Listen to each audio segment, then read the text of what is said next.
लद्दाख में भारतीय जवानों के जवाबी एक्शन से तिलमिलाए चीन की सेना और वायुसेना ने तिब्बत के पठार पर बड़ा युद्ध अभ्यास शुरू किया है। चीन के परमाणु बम गिराने में सक्षम H-6 बम वर्षक विमानों ने तिब्बत के ऊंचाई वाले इलाकों में बम गिराने का अभ्यास किया। उधर चीन की सेना ने भी लाइव फायर ड्रिल किया है। इस दौरान चीनी सेना ने टैंकरों से गोले बरसाए और मिसाइलें दागने का अभ्यास किया। चीन के सरकारी अखबार ग्लोबल टाइम्स ने यह दावा किया कि यह युद्ध अभ्यास हाल ही में किए गए हैं।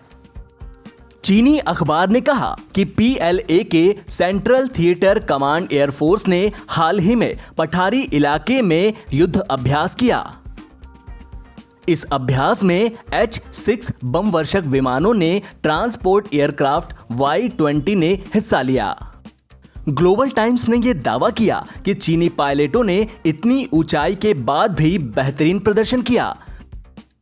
चीनी H-6 के बॉम्बर को लंबी दूरी पर स्थित टारगेट को निशाना बनाने के लिए डिजाइन किया गया है। यह विमान परमाणु हमला करने में सक्षम है। चीन के इस विमान को विशेष रूप से अमेरिका के गुआम बेस को निशाना बनाने के लिए शामिल किया गया है। इसके पिछले मॉडल में मिसाइल की क्षमता सीमित थी, लेकिन इसे अपग्रेड करके अब और उन्नत बनाया गया है।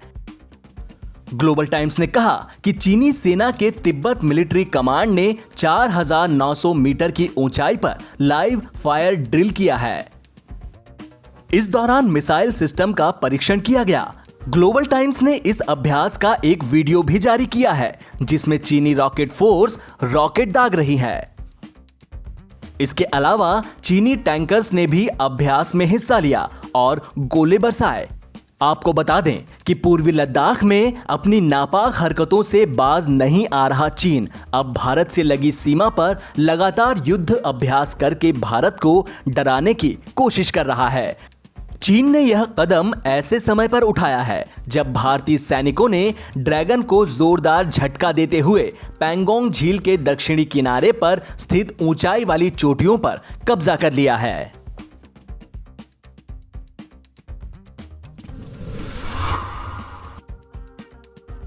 देश में कारोबारी गतिविधियां शुरू होने के साथ ही कोरोना के मामले भी तेजी से बढ़ रहे हैं। केंद्रीय स्वास्थ्य मंत्रालय के मुताबिक देश में अब तक 43,70,000 लोग कोरोना वायरस से संक्रमित हो चुके हैं। इनमें से 8,97,000 बीमार लोगों का इलाज चल रहा है, जबकि 33,98,000 लोग महामारी से मुक्त हो चुके हैं। अब तक इस जानलेवा बीमारी ने 73,890 लोगों की जान ले ली है। केंद्रीय स्वास्थ्य मंत्रालय द्वारा बुधवार सुबह जारी आंकड़ों के मुताबिक देश में पिछले 24 घंटे में 89,706 नए मामले सामने आए हैं। वहीं 24 घंटे में 1115 लोगों की मौत हुई है। देश में 2 सितंबर से लगातार हर दिन 1000 से ज्यादा लोगों की मौत हो रही है। कोरोना संक्रमितों की कुल संख्या 44 लाख के करीब पहुंच गई है।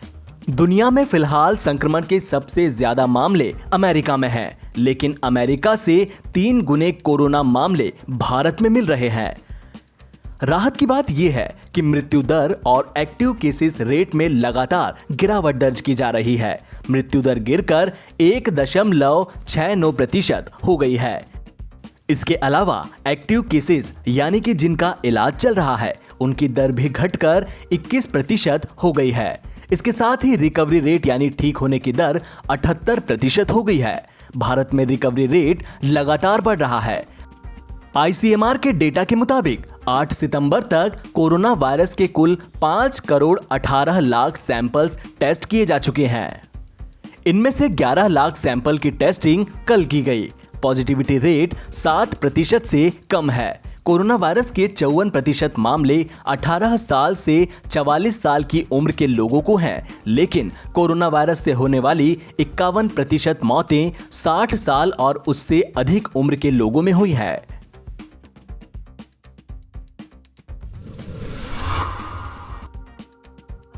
कोरोना महामारी के कारण पिछले करीब 5 महीने से बंद पड़ी मेट्रो सेवा शुरू हो चुकी है। आज से ब्लू और पिंक लाइन पर भी मेट्रो सेवा शुरू हो गई है। गुरुवार से 3 और लाइनों रेड, ग्रीन और वायलेट पर भी सेवाएं शुरू हो जाएंगी।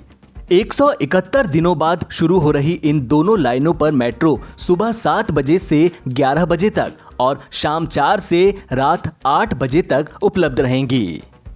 171 दिनों बाद शुरू हो रही इन दोनों लाइनों पर मेट्रो सेवाएं सुबह 7 बजे से 11 बजे और शाम 4 बजे से रात 8 बजे तक उपलब्ध होंगी।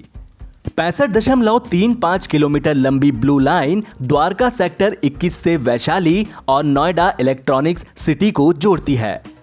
वहीं 57 किलोमीटर लंबी पिंक लाइन मेट्रो मजलिस पार्क और शिव विहार को जोड़ती है।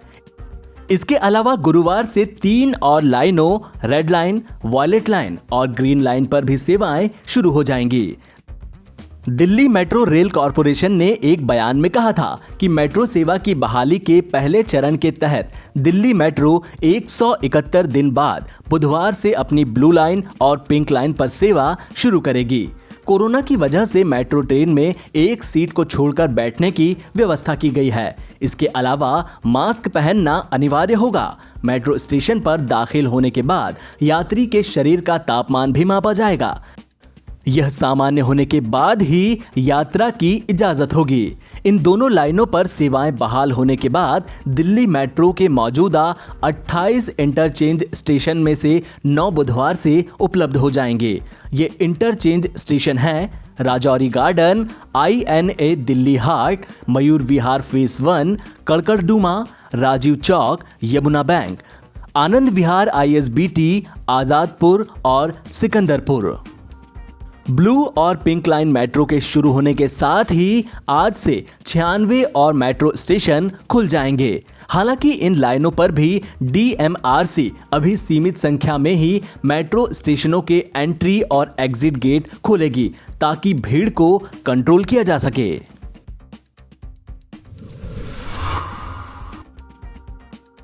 सुशांत केस में ड्रग एंगल सामने आने के बाद मंगलवार को कोर्ट ने रिया को 14 दिनों की न्यायिक हिरासत में भेजा है। कानूनी प्रक्रिया में देरी हो जाने की वजह से रिया को मंगलवार रात NCB दफ्तर में बने लॉकअप में रखा गया था। जेल मैनुअल के हिसाब से सूर्यास्त के बाद कैदी की एंट्री जेल में नहीं होती है। रिया की रात NCB लॉकअप में कटी। रिया की जमानत की अर्जी खारिज हो चुकी है। रिया को अब भाईखला जेल में शिफ्ट कर दिया गया है। NCB लॉकअप में रात गुजारने के बाद सुबह रिया चक्रवर्ती भाईखला जेल पहुंच चुकी हैं। उनकी लीगल टीम जल्द ही बेल के लिए एक सेशन कोर्ट जाएगी। आपको बता दें कि रिया के वकील सतीश मान शिंदे ने जमानत की अर्जी दी थी, जिसे कोर्ट ने खारिज कर दिया। अब रिया के वकील सतीश मान शिंदे बुधवार को सेशंस कोर्ट में अपील करेंगे। अब रिया के वकील सतीश मान शिंदे बुधवार को सेशंस कोर्ट में अपील कर सकते हैं। अगर वहां से भी बेल नहीं मिलती है तो हाई कोर्ट और फिर सुप्रीम कोर्ट में अपील कर सकते हैं। रिया पर धारा 27A लगी है। इस धारा में 10 साल कैद की सजा है। धारा 27A में अवैध ड्रग ट्रैफिकिंग में पैसे के लेन देन का मामला आता है। इसमें अपराधियों को दंडित करने के लिए 10 साल तक सजा का प्रावधान है। अब जिस धारा में 10 साल या उससे अधिक सजा का प्रावधान है, ऐसे मामलों में आमतौर पर कोर्ट जमानत नहीं देता। पड़ोसी पंजाब को जम्मू कश्मीर से जोड़ने वाले अटल सेतु ब्रिज को मंगलवार को दोबारा खोल दिया गया है। इसके साथ ही केंद्र शासित प्रदेश और शेष भारत के बीच दूसरा सरफेस कॉरिडोर बहाल हो गया। महामारी शुरू होने के बाद जम्मू कश्मीर और पंजाब के बीच केवल एक लखनपुर ब्रिज ही सरफेस कॉरिडोर था। मार्च में लॉकडाउन की वजह से ब्रिज को बंद कर दिया गया था। महीने के बाद हमने अटल सेतु को फिर से खोलने की कोशिश की है। जैसे जैसे इकॉनमी खुल रही है, जैसे ऑफिस सारे खुल रहे हैं, तो ये लोगों का प्रेशर भी बढ़ता जा रहा था।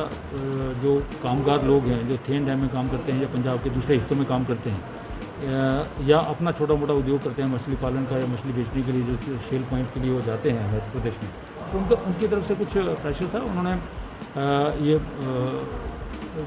बोला कि हमें यहाँ से जाने के लिए अलाउ कर दो, तो ये हायर अथॉरिटीज़ ने फैसला लिया है कि इसको खोल दिया जाए पब्लिक के लिए, और आज विद प्रॉपर गाइडलाइंस रेगुलेशंस के साथ, प्रॉपर एसओपी के साथ, जो लखनपुर में एसओपी लागू की जा रही है वही अप्लाई वहाँ पर होगी, वैसे ही रजिस्ट्रेशन, वैसा ही RAT टेस्ट, और ये हमने आज गाड़ियाँ जो है अलाउ कर दी हैं लोगों के आने जाने के लिए।